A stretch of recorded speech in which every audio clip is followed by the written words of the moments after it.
YTN 뉴스 FM 슬기로운 라디오 생활. 안녕하세요. 아나운서 최영진입니다. 코로나19 신규 확진자가 470명 추가됐습니다. 이틀 연속 400명대인데요. 이렇게 되면 사회적 거리두기가 2.5단계로 재진입할 가능성이 있습니다.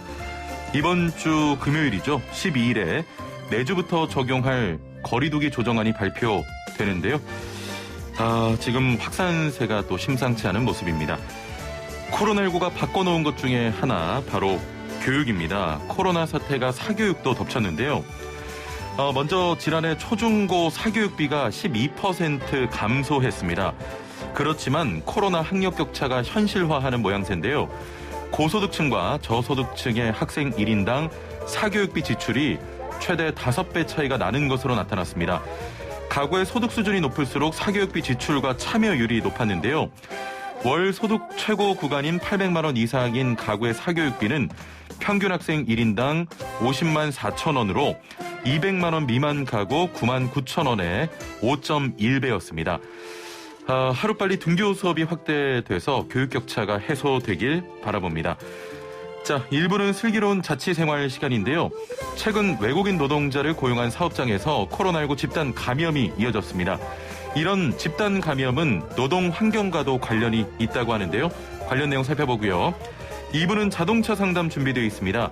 전기차를 보다 저렴하게 살 수 있는 방법, 김필수 교수와 이야기 나눠보죠. YTN 뉴스 FM 슬기로운 라디오 생활 지금 바로 출발합니다. 네, 1부는 슬기로운 자취생활 시간입니다. 매주 수요일 우리 동네를 살기 좋은 곳으로 만들기 위해서 지역의회에서는 어떤 일을 하고 있는지 알아보는 시간 가지고 있는데요. 최근 외국인 노동자를 고용한 사업장에서 잇따른 코로나19 감염이 이어지면서 각 지자체별로 외국인 노동자에 대한 선제 검사를 진행 중입니다. 올해 들어 산발적으로 발생되고 있는 외국인 노동자의 집단 감염 현상은 외국인 노동자의 노동 환경과도 연결돼 있다고 하는데요. 자세한 내용 경기도 의회 원미정 의원 전화 연결해 들어보겠습니다. 의원님 나와 계시죠? 네, 안녕하세요. 예. 네, 경기도 안서해 지역구를 하고 있는 원미정 경기도 의원입니다. 예, 바쁘실 텐데 전화 연결 감사드리고요.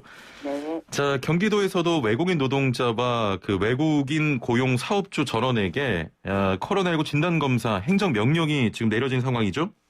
네, 네. 경기도는 우리 도내 외국인 노동자들하고 또 이들을 고용하고 있는 사업주를 대상으로 지난 8일부터 또 오는 22일까지 15일간 코로나19 진단검사를 실시하도록 행정명령을 내렸습니다. 예. 네. 앞서서 얘기하신 것처럼 이렇게 남양주하고 동두천 등에서 외국인 노동자 중심으로 코로나19 집단 확진 발생이 많이 됐잖아요. 예. 그래서 집단 감염 확산을 신속하게 차단하기 위해서 적극적 조치를 내린 겁니다. 예. 이게 불법 체류 중인 외국인의 경우에는 좀 자신을 드러내기가 어려울 분들이 많을 것 같아요. 네네네. 예. 특히 단속 때문에 검사를 꺼리는 불법 체류 외국인 노동자가 많은데요. 예.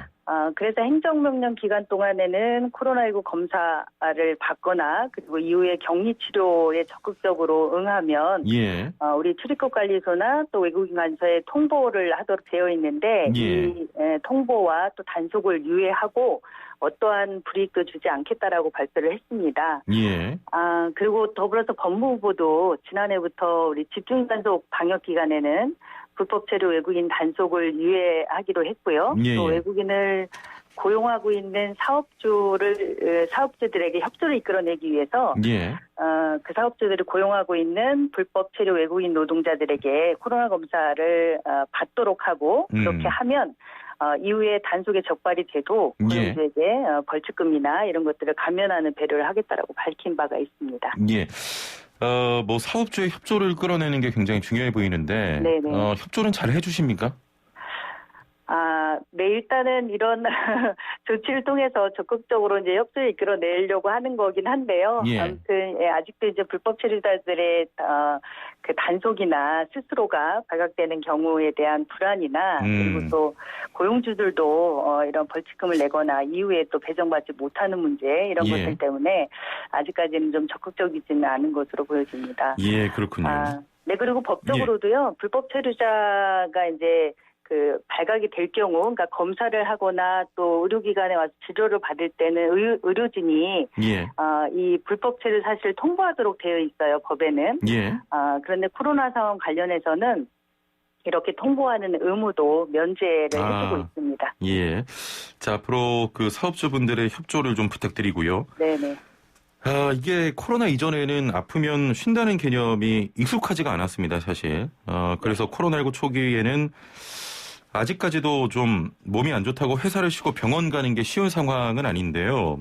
외국인 노동자 그 분들의 경우가 더 어려울 것 같다 이런 생각 드는데 어떻게 보십니까? 네, 더 어렵죠. 예, 사실은 이제 할당된 그 노동들을 안 하고 병원에 간다라는 거는 굉장히 생각하기조차 어려운 상황이 외국인 노동자들의 현실인 것 같습니다. 예. 그리고 특히 이제 1차 산업인 농축산 어업 등에 종사하는 그런 고용주는 사업자 등록증이 없어도 외국인을 고용할 수가 있어요. 예. 그래서 사업자 등록증이 없다 보니까 산재보험이나 건강보험 등을 가입하지 않아도 고용할 수 있는데요. 그래서 그 외국인 노동자들이 지역보험으로 가입을 해야 합니다. 그래야 검사도 받고 뭐 이렇게 건강관리를 하게 되는데 보험료가 굉장히 비싸요. 그래서 외국인 노동자들이 이제 체납을 하는 경우가 많아집니다. 그래서 체납 상태에서는 보험 적용이 되지 않거든요. 그래서 치료를 받지 못하는 경우가 되게 많고, 그리고 또 뭐 아파서 일을 좀 안 하면 오히려 쉬게 한다기보다 사실은 또 할당된 그 일을 다 마쳐야 되는데 그렇지 못하고 병원을 갈 경우는 또 일자리를 잃게 될 것 같은 불안 때문에 그리고 또 언어 소통도 잘 안 되잖아요. 그래서 거의 참고 견디는 경우가 많다고 합니다.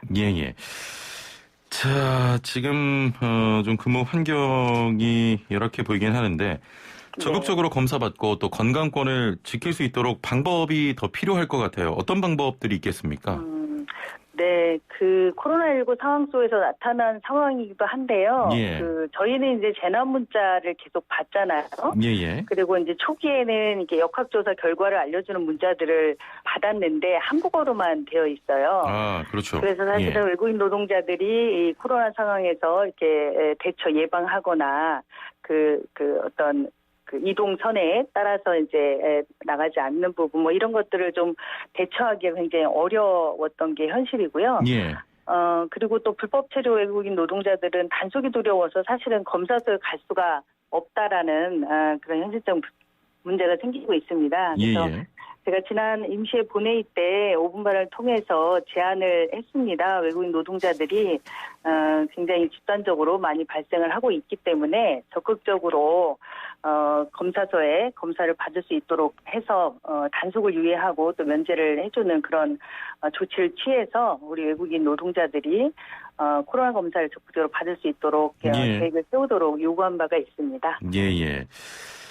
자, 이게 그 농어촌에서는 외국인 노동자가 없으면 일손이 없다 이런 얘기가 들려온 지도 한참이고 특히 코로나19 장기화로 농촌에서 일할 외국인 노동자 구하기가 그야말로 어려운데 경기도에서는 어느 외국인 노동자가 지금 일하고 있습니까? 네. 경기도에서 작년 말 2020년 하반기 기준으로 보면요. 경기도에 고용 허가제로 들어온 외국인 노동자 이나인 비자인데요. 그 수가 92,913명 정도입니다. 전국에서 가장 많은 비율을 차지하고 있고요. 그중에 제조업에 67,891명이 종사하고 있고요. 88.8% 정도 됩니다. 그리고 농축산업에 5,923명.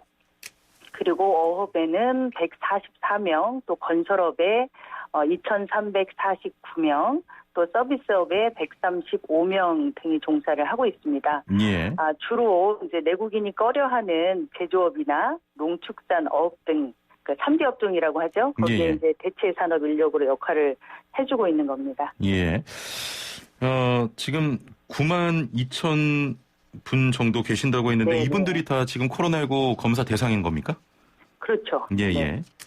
거기에 더불어서 이제 등록되지 않아서 미등록 외국인이라고 하는 불법 체류 외국인까지도 전체 검사를 하도록 지금 권하고 있는 거죠. 2004년으로 제가 알고 있는데 2004년부터 그 고용 허가제도라는 게 도입이 됐습니다. 네네. 외국인이 국내에서 일할 수 있도록 하는 그런 제도 중 하나인 겁니까? 네네. 고용허가제가 이제 우리나라가 심각한 인력 부족을 겪고 있어요. 그중에 예. 특히 앞서서 그 우리 분포도를 말씀드렸던 것처럼 그 제조업이나 또 농어촌, 그리고 이제 축산업 등의 1차 산업하고 그다음에 이제 3비 업종이라고 하는 사업체들에 대해서는 해외에서 노동 인력을 공급할 수 있도록 하는 취지에서 2004년 8월에 시행된 제도입니다. 예. 우선 이제 내국인을 구하지 못할 경우에 외국인 노동자를 이제 요청할 수 있습니다. 예. 그러면 허가제로 파악되는 인원이 현재 그 9만 2천 명이 좀 넘는 거고. 네네. 예. 네. 이런 제도가 있는데도 불법 체류 등의 상황까지 되는 이유가 어떤 게 있습니까? 네, 현재 이제 우리가 위에 고용허가제로 들어오신 분이 한 9만 2천 되는데요. 예. 전국적으로 불법 체류 노동자가 작년 말에 보면 한 39만 2천 명 정도가 돼요. 예. 그러니까 이제 경기도에도 사실 불법 체류 상태, 이제 미등록 외국인이라고 하는데 예. 많이 있다고 볼 수 있는 거죠. 예. 근데 현재 그 고용 허가제 하에서는 이동 제한이 있어요. 그래서 굉장히 현재 일하고 있는 사업장이 죽을 만큼 어렵고 힘들어도 우리 이주 노동자들이 자유롭게 사직을 할 수도 없고 또 이직을 할 수가 없습니다. 그 말씀은 그 사직하거나 이직할 때 네네네. 고용주의 허가가 있어야 된다 이런 말씀이십니까? 네네네. 예. 그 법에서 허용하는 예외가 있을 때는 이동이 가능하긴 한데요. 예. 이 경우도 이제 고용주의 허가가 없이는 이동할 수 없기 때문에. 그렇군요. 보통 외국인들은 이제 언어가 잘 안 통하고. 예. 또 취업이 자유롭지가 않잖아요. 그래서 이런 이제 노동자의 불안한 상황을 악용해가지고 일부 사업자들이 이제 불법 부당한 처우를 해도 사실은 이제 보복이 두렵고 그래서 신고를 하지 못하는 경우가 있습니다. 예. 그러다가 결국은 이제 참지 못해서 사업장을 이탈하는 경우가 불법 체류자라는 신세가 되는 경우가 생기는 겁니다. 그렇군요. 네. 이게 그 고용 허가제도가 도입이 되면서 그래도 불법 네. 체류가 좀 감소한 것으로 알고 있는데 그러면 이 고용 허가제도도 좀 개정이 필요하겠습니다. 네. 많은 부분이 개정이 필요한데요. 예. 그러니까 앞서서 말했던 그 이동 제한에 대한 부분이 예. 실질적으로 이제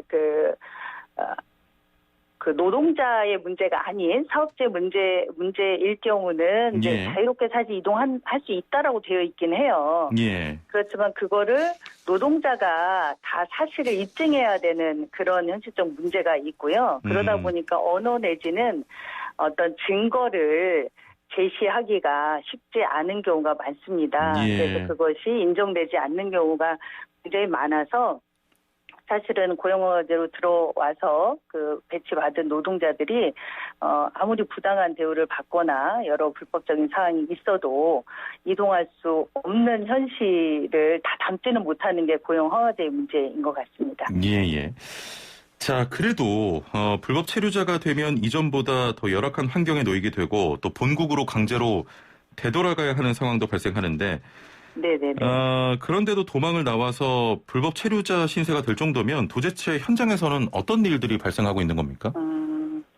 네, 우리가 지난해 말에 이제 보도를 통해서 많이 접하셨을 텐데요. 지난해 말에 12월 한 말 정도에 경기도의 포천에 그 한 채소 농장에서 보통 이제 채소 그 하우스로 대규모 농장을 하는데 외국인 노동자들이 많이 그 노동을 하고 있는데요. 예. 여기에서 발생한 우리 그 당시 하나 영하 한 20도 정도의 한파에서 난방이 끊긴 채 그런 비닐하우스에서 숨진 캄보디아 이주 여성 노동자의 사망 사건이 있었습니다. 예. 거기서 볼 수 있듯이 휴일도 없이 장시간 노동을 하거나 또 구타, 폭언, 또 성폭력, 또 임금 체불 등의 그런 매우 열악한 주거 환경 속에서 이제 노동을 하고 있는데요. 그런 것들이 좀 방치되어 있다라고 볼 수가 있습니다. 예. 특히 이제 여성 노동자들이 그 농업 그 노동자로 들어오는데요. 그러다 보니까 이제 숙소에 잠금 장치가 없는 경우가 굉장히 많아요. 그래서 그 여성 노동자들의 성폭력이 발생하기도 하고요. 또 컨테이너나 가건물 등을 숙소로 사용하고 있는데 여기에 난방이나 에어컨 시설 등이 잘 안 돼 있고 예. 또 한파에는 그 밖에 받아놓은 양동이가 이제 얼어 있는 경우가 많은데 그 예. 얼음을 깨고 세수를 할 정도로 사실은 이런 온수나 이런 것들도 제공이 좀 안 되고 있고요. 또 곰팡이나 뭐 굉장히 겨울에 칼바람 등 뭐 이런 것들이 그냥 가림막 정도의 그런 열악한 주거 환경 속에서 일을 하고 있는 경우가 종종 있습니다. 예. 자, 뭐 지금 말씀하신 사건 같은 경우도 그 난방 장치가 고장 나서 네네네. 좀 추운 환경에서 이렇게 주무시다가 숨진 것으로 파악이 됐는데 네네. 지금은 조금 더 나은 환경에서 일할 수 있는 다른 방법이 전혀 없습니까? 네, 뭐 이런 사건들이 터지다 보니까 우리 정부에서도 많은 발표들, 후속 조치들을 발표를 했는데요. 예. 이제 속행 씨가 돌아가시고 나서 정부 차원에서 이제 후속 조치를 발표를 했어요. 근로여건 개선 방안이라고 발표를 했습니다.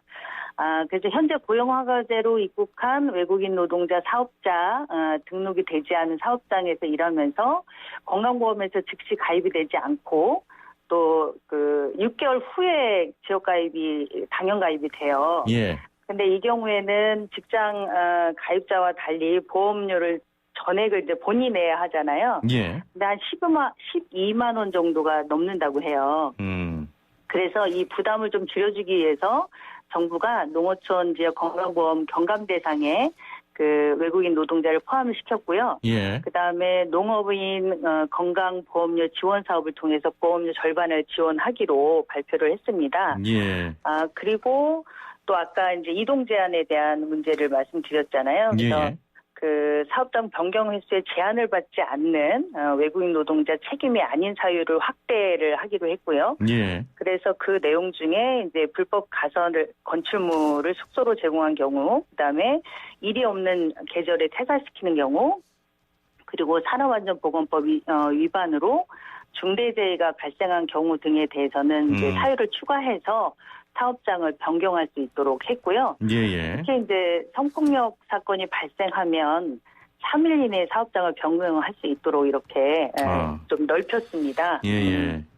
그리고 뭐 기타 여러 가지 좀 대책들을 사실 발표를 많이 했어요. 이게 기숙사 주거시설이 굉장히 심각한 문제가 있기 때문에 예. 사실은 계약 전에 고용허가제로 들어와서 계약을 하기 전에 기숙사에 시각 자료를 제출하도록 그러니까 조치를 했어요. 그래서 직접적으로 기숙사의 사진이나 영상을 찍어서 제출해서 확인하고 계약을 할 수 있도록 그런 부분들을 좀 강화했습니다. 알겠습니다. 네. 앞으로 외국인 노동자의 또 근로 환경 개선을 위해서 열심히 뛰어주시길 바라겠습니다. 오늘 말씀 감사합니다. 네, 감사합니다. 네, 지금까지 경기도의회 원미정 의원과 함께했습니다. 네, 슬기로운 생활을 위한 생활백서, 오늘은 서울시 소식 준비했는데요. 봄을 맞이해서 조금 신나는 소식입니다. 서울시에서 3월 22일부터 27일까지 6일 동안 2021 서울 패션 위크를 개최한다고 합니다.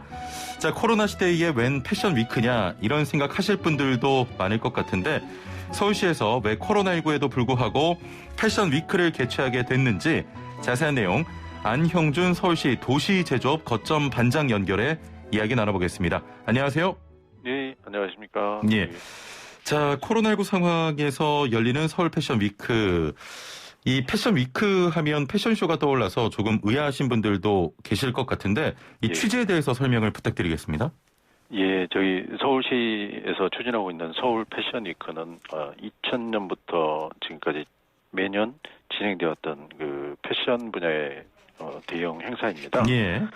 일단은 저희가 국내 패션 브랜드를 발굴해서 세계적인 브랜드를 육성하고 그 국내 패션 산업을 활성화하기 위해 매년 개최하고 있습니다. 예. 예, 쉽게 생각해서 서울 패션 위크 하면 패션쇼가 생각이 날 텐데요. 그렇습니다. 예, 코로나 상황에 맞지 않는다고 생각하실 수 있을 것 같고요. 예. 그래서 저희는 서울 패션 위크를 국내 디자이너들을 해외에 알려서 해외 수주를 또는 국내 수주를 지원하는 것이 가장 큰 목표입니다. 예. 그래서 이제 코로나로 해서 야외 활동이 제한되면서 그 의류 등 그 패션 잡화 구입이 줄어들고 있어서 그 패션 업계에서는 상당히 어려움을 겪고 있습니다. 예. 예, 그러한 부분을 저희가 돕기 위해서 2021년 춘계 서울 패션 위크를 매년 하던 걸 중단 없이 진행하려고 하는 거고요. 진행 방식은 우려하신 부분을 저희가 고려해서 코로나 방역 상황에 맞게 비대면으로 디지털 방식으로 진행하게 됩니다. 예.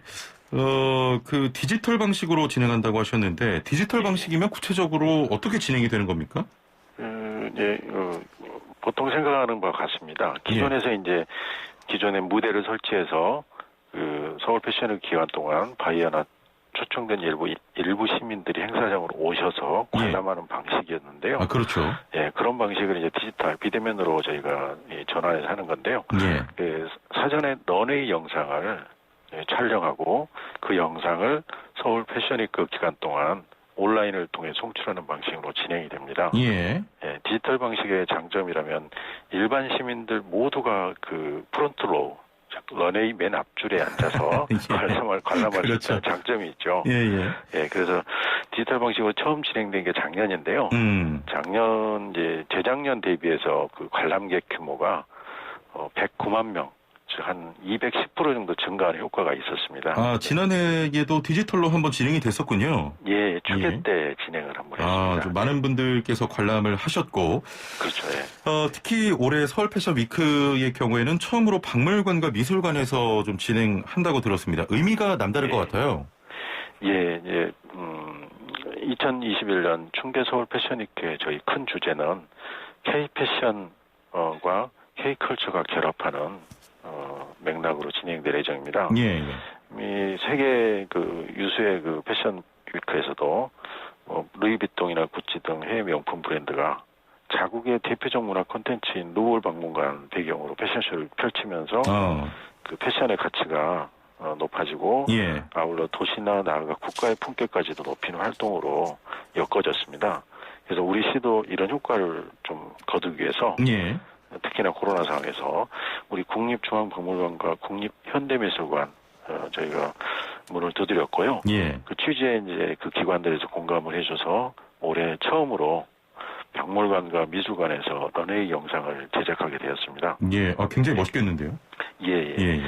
그 국립중앙박물관 같은 경우는 삼국시대 유물부터 해서 국보 86호 경천사 10층 석탑과 국보 83호 방가사유상을 배경으로 런웨이가 진행될 예정이고요. 현대미술관의 경우는 이승택, 양혜규 등 한국을 대표하는 그 미술 작가분들의 작품을 배경으로 패션쇼를 진행할 예정입니다. 이외에도 이제 서울에 하면은 이제 도시재생의 대표적 결과물인 그 상암동의 문화비축기지라고 있습니다. 아, 그럼요. 거기와 뭐 선유도공원 등 한강의 여러 그 지구별 공원을 배경으로 런웨이가 같이 진행될 예정이고요. 그렇게 함으로써 우리 서울의 문화와 자연을 함께 세계에 소개할 수 있는 좋은 기회가 될 것 같습니다. 이제 시간이 얼마 안 남아서 패션 위크 시민들 어떻게 참여할 수 있는지 마지막 인사와 함께 간단히 소개를 해주시죠. 저희 올해 21년 서울 패션 위크는 예년에 저희가 추구했던 바와 같이 서울시 국내 패션 산업의 활성화를 위해서 지원한 대표적인 사업입니다. 그래서 서울시는 서울 패션 위크를 통해서 국내 패션계에서 그 BTS와 같은 글로벌 스타 브랜드가 탄생하기를 바라고 있고요. 이것이 국내 패션계의 위상을 높이고 활성화시키는 선순환 구조로 자리 잡기를 더욱 기대하고 있습니다. 이 모든 게 시민들의 관심과 참여가 함께해야만이 가능한 일이라고 저는 생각하고 있고요. 이 관심과 재미를 좀 보완하기 위해서 오프닝에서는 그 판소리를 포함한 대중음악으로 세계 주목을 받고 있는 그 범 내려온다 이날치 공연이 유명하죠. 그 피날레로는 세계적으로 유명한 그 DJ 패기구의 공연이 같이 진행될 예정입니다. 그래서 우리 시민들께서는 3월 22일 월요일부터 저희 서울 패션위크 홈페이지와 유튜브 그리고 네이버 TV, TVND, 티빙 등을 통해서 장소 불문하고 랜선 일렬에서 관람하실 수 있을 것으로 기대하고 있고요. 준비를 하고 있고요. 패션을 사랑하시는 모든 시민들께서 저희 초청 대상입니다. 그래서 많은 분들이 관심을 가지고 그 장소 불문 접속하셔서 관람을 하시면 될 것 같습니다. 오늘 말씀 여기까지 듣겠습니다. 감사합니다. 감사합니다. 지금까지 안형준 서울시 도시제조업 거점 반장이었습니다.